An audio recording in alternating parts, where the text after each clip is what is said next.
ಈ ಸರ್ತಿ ಎಲ್ಲರೂ ಮಾತಾಡ್ದಂಗೆ ಅತಿಯಾದ ಮಳೆ ಆಗಿದ್ದಂತೂ ನಿಜ ಐತಿ. ನಮ್ಮ ಬಿಜಾಪುರ ಜಿಲ್ಲೆಯಲ್ಲಿ ಡೋಣಿ ಪ್ರವಾಹ ಬಂದು ಆ ಡೋಣಿ ಪಕ್ಕದಲ್ಲಿರುವಂಥ ಎಲ್ಲ ಹೊಲಗಳಲ್ಲಿ ನೀರು ನುಗ್ಗಿ ಬೆಳೆ ನಾಶ ಆಗ್ಯದ. ಬೀಜ ಗೊಬ್ಬರ ಸಹಿತ ಇರ್ಲಾರ್ದೆ ರೈತರು ಕಂಗಾಲಾಗ್ಯಾರ. ಅದಕ್ಕೆ ನಾವು ಈಗಾಗಲೇ ರೆವಿನ್ಯೂ ಇಲಾಖೆಯಿಂದ ತಹಶೀಲ್ದಾರು ಮತ್ತು ಅಗ್ರಿಕಲ್ಚರ್ ಇಲಾಖೆಯಿಂದ ಜಂಟಿಯಾಗಿ ಸಮೀಕ್ಷೆಯನ್ನು ಮಾಡಿ ಆ ವರದಿಯನ್ನು DC ಅವರಿಗೆ ಕೊಟ್ಟಿದ್ದೀವಿ. ಆ ವರದಿ ಮುಖಾಂತರ ರಾಜ್ಯ ಸರ್ಕಾರಕ್ಕೆ ನಮ್ಮ ಮನವಿ ಏನಂದ್ರೆ, ತಾವು ದೊಡ್ಡ ಮನಸ್ಸು ಮಾಡಿ ನಮ್ಮ ರೈತರಿಗೆ ಅಲ್ಲಿ ಏನು ನುಕ್ಸಾನ್ ಆಗ್ಯದ ಆ ವರದಿ ಪ್ರಕಾರ ಅವ್ರಿಗೆ ಪರಿಹಾರ ಕೊಡುವಂಥ ಕೆಲಸ ಆಗ್ಬೇಕನ್ನೋಂಥದ್ದು ಒಂದು ವಿನಂತಿ.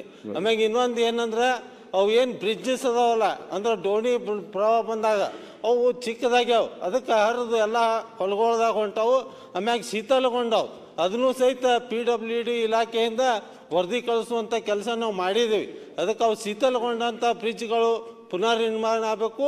ಆಮ್ಯಾಗ ಏನು ರಸ್ತೆಗಳು ಹದಗೆಟ್ಟವು ಅವು ರಸ್ತೆಗಳು ಹಾಗೂ ಬ್ರಿಡ್ಜ್ ಮತ್ತು ಪರಿಹಾರ ಕೊಡುವಂಥ ಕೆಲಸ ಆಗ್ಬೇಕಂತೇಳಿ ತಮ್ಮಲ್ಲಿ ವಿನಂತಿ ಮಾಡ್ತೀನಿ ಅಧ್ಯಕ್ಷ. ಧನ್ಯವಾದ. ಈ ಸರ್ತಿ ಎಲ್ಲರೂ ಮಾತಾಡ್ದಂಗೆ ಅತಿಯಾದ ಮಳೆ ಆಗಿದ್ದಂತೂ ನಿಜ ಐತಿ.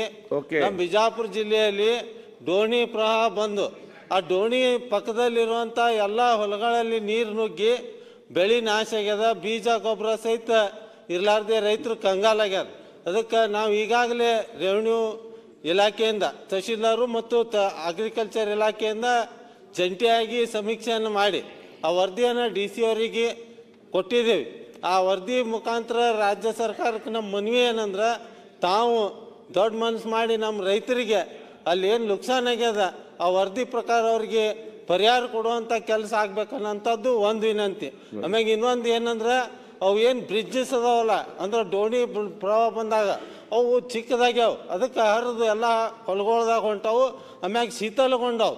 ಅದನ್ನು ಸಹಿತ PWD ಇಲಾಖೆಯಿಂದ ವರದಿ ಕಳಿಸುವಂಥ ಕೆಲಸ ನಾವು ಮಾಡಿದ್ದೀವಿ.